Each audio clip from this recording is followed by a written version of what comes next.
నానికి ఉన్న ఇమేజ్ వేరు. పక్కింటి కుర్రాడు, ఎదురుంటి అబ్బాయి, మిడిల్ క్లాస్ హీరో ఇలా పేర్లు వినిపిస్తాయి. కానీ నాని ఇలాంటి ఇమేజ్ను కోరుకోవటం లేదు. పూర్తి స్థాయి మాస్ హీరోగా మారాలి అనుకుంటున్నాడు. అందుకే అదే పనిగా మాస్ మూవీస్తో దండయాత్ర చేస్తున్నాడు.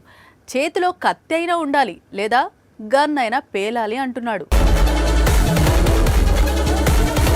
ఒకప్పుడు నాని వేరు, అతను నటించిన చిత్రాలు వేరు. అందుకే చాలా త్వరగా న్యాచురల్ స్టార్ పేరుతో పాపులర్ అయిపోయాడు. కానీ ఇప్పుడు నాని వేరు, అతను నటిస్తున్న సినిమాలు వేరు. దసరా నుంచి మొదలైంది నానిలో మార్పు. ఆ తర్వాత సరిపోదా శనివారం, హిట్ 3 చిత్రాలతో పీక్ వైలెన్స్ చూపించాడు. ఇప్పుడు కెరియర్ లోనే మోస్ట్ వైలెంట్ మూవీ చేస్తున్నాడు, అదే ప్యారడైజ్. న్యాచురల్ స్టార్ కెరియర్ లోనే బిగ్ బడ్జెట్ మూవీ ఇది. దాదాపు 200 కోట్లతో తెరకెక్కుతున్నట్లు సమాచారం. ఆగస్టు 21న ఈ చిత్రం ప్రేక్షకుల ముందుకు వస్తుంది. ఇక ప్యారడైజ్ లాంటి పవర్ఫుల్ మూవీ తర్వాత కూడా నాని వెనక్కి తిరిగి చూసుకోవడం లేదు. మళ్లీ జెర్సీ, గ్యాంగ్ లీడర్, అంటే సుందరానికి లాంటి ఫ్యామిలీ ఎంటర్టైనర్స్ లో నటించాలి అనుకోవడం లేదు. సాహో డైరెక్టర్ సుజిత్ తో బ్లడీ రోమియో అనే చిత్రం చేస్తున్నాడు. లండన్ నేపథ్యంలో సాగే స్టోరీలో నాని చెఫ్ గా కనిపించబోతున్నాడు. గ్యాంగ్స్టర్ గా సర్ప్రైజ్ చేయబోతున్నాడు. ఇండియన్ సినిమాకు సీక్వెల్స్ కొత్త కాదు. ఒక బాహుబలి 2 రిలీజ్ అయినప్పుడు, ఒక పుష్ప 2 రిలీజ్ అయినప్పుడు పాన్ ఇండియా ఎలా అయితే షేక్ అయిందో, ధురంధర్ 2 రిలీజ్ అయినప్పుడు కూడా అలాగే షేక్ అయింది. కాకపోతే ధురంధర్ సీక్వెల్ మాత్రం పాన్ ఇండియా సీక్వెల్ స్ట్రాటజీని మొత్తాన్ని మార్చేసింది. భారతీయుడు 2 తెరకెక్కిస్తున్నప్పుడే భారతీయుడు 3 కూడా తీసేశాడు శంకర్. కాకపోతే రెండవ భాగం డిజాస్టర్ కావటం, అప్పటికే మూడవ భాగం కూడా తెరకెక్కించటంతో బడ్జెట్ బౌండరీస్ దాటిపోయింది. ఇప్పటికీ నిర్మాతను కోలుకోలేని పరిస్థితుల్లోకి నెట్టేసింది. కానీ ధురంధర్ డైరెక్టర్ ఆదిత్య ధర్ మాత్రం ఈ ఫార్ములా పర్ఫెక్ట్ గా అప్లై చేశాడు. 100 రోజుల్లో ధురంధర్ 1, ధురంధర్ 2ను రిలీజ్ చేసి ఇప్పటికే 2000 కోట్లు కొల్లగొట్టాడు. మొదటి భాగం 1300 కోట్లు, రెండవ భాగంతో ఏకంగా 1800 కోట్లను, మొత్తంగా 2 భాగాలు కలిపి 3000 కోట్లకు పైగా కలెక్షన్స్ రాబట్టాడు. ధురంధర్ క్రియేట్ చేసిన రికార్డ్స్, 100 రోజుల్లోనే సీక్వెల్ రిలీజ్ చేసిన ట్రెండ్ ఫ్యూచర్ లో రిలీజ్ అయ్యే సీక్వెల్స్ పై గట్టి ప్రభావం చూపిందని సమాచారం. అందుకే మేకర్స్ సీక్వెల్ అనౌన్స్మెంట్ విషయంలో తగు జాగ్రత్తలు తీసుకుంటున్నారట. సీక్వెల్స్ తీసేందుకు ఏళ్లకు ఏళ్లు సమయం తీసుకుంటున్న డైరెక్టర్స్ అందరూ ఇక నుంచి సీక్వెల్ సినిమాలకు పెద్దగా గ్యాప్ ఇవ్వకూడదని నిర్ణయించుకున్నట్లుగా సమాచారం. ప్రస్తుతం సెట్స్ పై ఉన్న డ్రాగన్ చిత్రాన్ని 2 భాగాలుగా చూపించాలి అనుకుంటున్నాడు ప్రశాంత్ నీల్.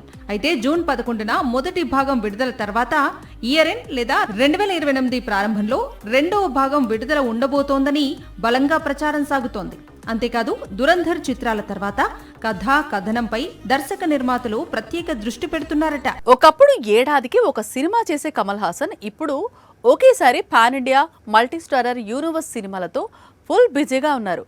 హీరోగా మాత్రమే కాదు, విలన్ గా, ప్రయోగాత్మక పాత్రల్లో, సీక్వెల్స్ లో, భారీ మల్టీ స్టారర్స్ లో వరుసగా కనిపించబోతున్నారు. దాదాపు 4 దశాబ్దాల తర్వాత కమల్ హాసన్, రజనీకాంత్ ఒకే సినిమాలో నటించబోతున్నారు. నెల్సన్ దిలీప్ కుమార్ దర్శకత్వంలో తెరకెక్కనున్న ఈ భారీ ప్రాజెక్టు పై ఇప్పటికే విపరీతమైన అంచనాలు ఉన్నాయి. జైలర్ 2 రిలీజ్ తర్వాత ఈ మల్టీ స్టారర్ ఎప్పుడు సెట్స్ పైకి వెళ్లేది క్లారిటీ రానుంది. ఇక కల్కి మొదటి భాగంలో కేవలం కొన్ని నిమిషాలే కనిపించినప్పటికీ సుప్రీం యాస్కిన్ పాత్రతో కమల్ హాసన్ భారీ ఇంపాక్ట్ క్రియేట్ చేశారు. ఇప్పుడు రెండవ భాగంలో ఆయన పాత్ర భారీ స్థాయిలో ఉండబోతోందని చిత్ర యూనిట్ చెబుతోంది. ప్రస్తుతం కమల్ కల్కి 2 షూటింగ్ లోనే బిజీగా ఉన్నారు. నాగ్ అశ్విన్ సృష్టించిన ఫ్యూచరిస్టిక్ ప్రపంచంలో కమల్ కీలక శక్తిగా కనిపించనున్నారు.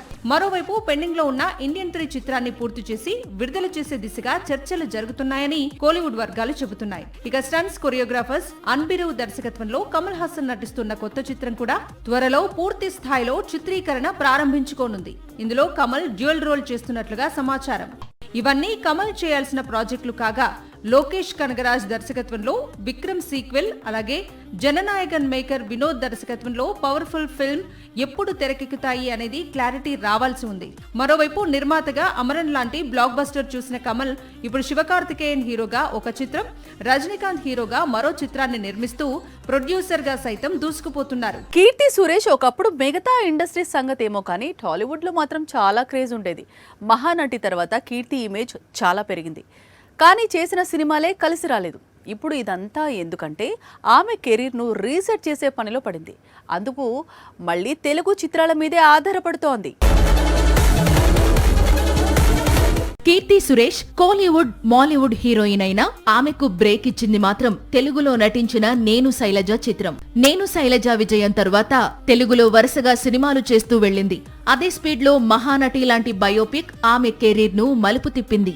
మహానటి తరువాత కీర్తి పూర్తిగా విమెన్ సెంట్రిక్ మూవీస్ చేస్తోన్న సమయంలో ఆ ఇమేజ్ నుంచి బయటపడడానికి కీర్తి చేసిన 2 చిత్రాలు సర్కారు వారి పాట, దసరా చిత్రాలు. పెళ్లికి ముందు పెళ్లి తర్వాత కెరీర్ పై సరిగ్గా ఫోకస్ పెట్టని కీర్తి ఇప్పుడు కెరీర్ ను సీరియస్ గా తీసుకోవడం మొదలుపెట్టింది.